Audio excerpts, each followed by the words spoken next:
पद्मिनी एकादशी व्रत कथा। धर्मराज युधिष्ठिर कहने लगे कि हे जनार्दन, आपने सभी एकादशियों का विस्तार पूर्वक वर्णन कर मुझे सुनाया,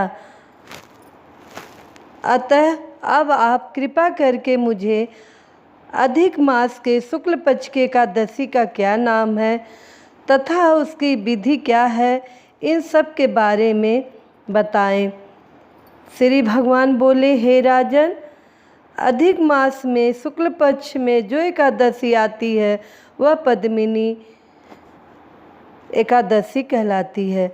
वैसे तो प्रत्येक वर्ष 24 एकादशियाँ होती हैं।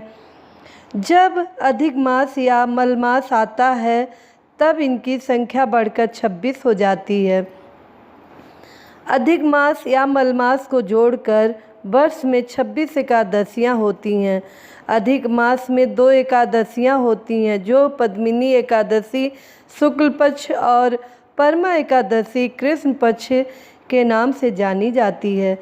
यह एकादशी करने के लिए दशमी के दिन व्रत का आरंभ करके कांसे के पात्र में जौ चावल आदि का भोजन करें तथा नमक न खाएं, भूमि पर सोएं और ब्रह्मचर्य व्रत का पालन करें। एकादशी के दिन ब्रह्म मुहूर्त में शौच आदि से निवृत्त होकर दंत धावन करें और जल के 12 कुल्ले करके शुद्ध हो जाएं। सूर्य उदय होने के पूर्व उत्तम तीर्थ में स्नान करने जाएं।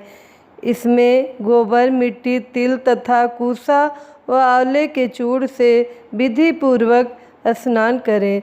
श्वेत वस्त्र धारण करके भगवान विष्णु के मंदिर जाकर पूजा अर्चना करें।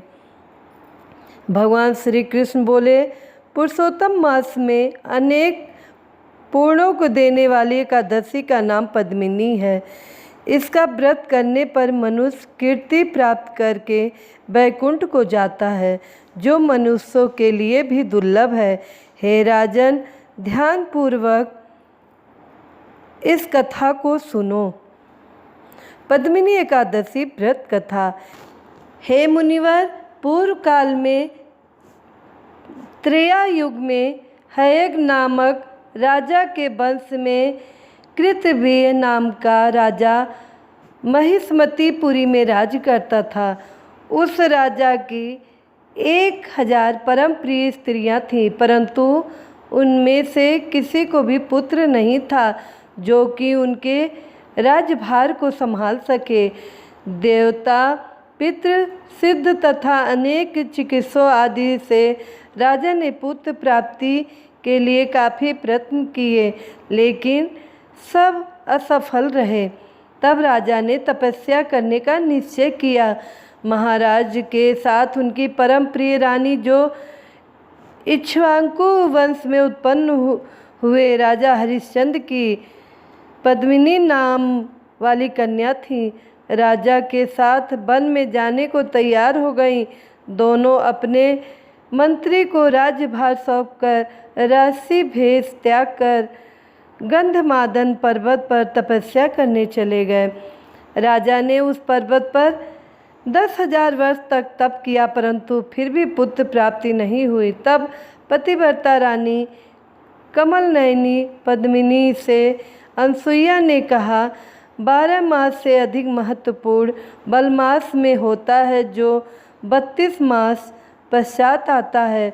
उसमें द्वादशी युक्त पद्मिनी शुक्ल पक्ष की एकादशी का जागरण समेत व्रत करने से तुम्हारी सारी मनोकामना पूर्ण होगी।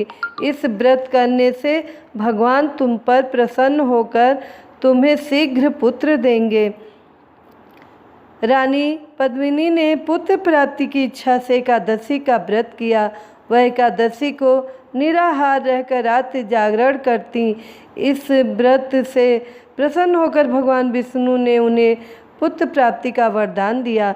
इसी के प्रभाव से पद्मिनी के घर कार्तवीर्य उत्पन्न हुए, जो बलवान थे और उनके समान तीनों लोकों में कोई बलवान नहीं था। तीनों लोकों में भगवान के सिवा उनको जीतने का सामर्थ्य किसी में नहीं था। सो हे नारद, जिन मनुष्यों ने मलमास शुक्ल पक्ष एकादशी का व्रत किया है, जो संपूर्ण कथा को पढ़ते या सुनते हैं, वह भी यश के भागी होकर विष्णु लोक को प्राप्त होते हैं। इस तरह कहानी समाप्त होता है। बोलो विष्णु भगवान की जय, बोलो पद्मिनी एकादशी की जय।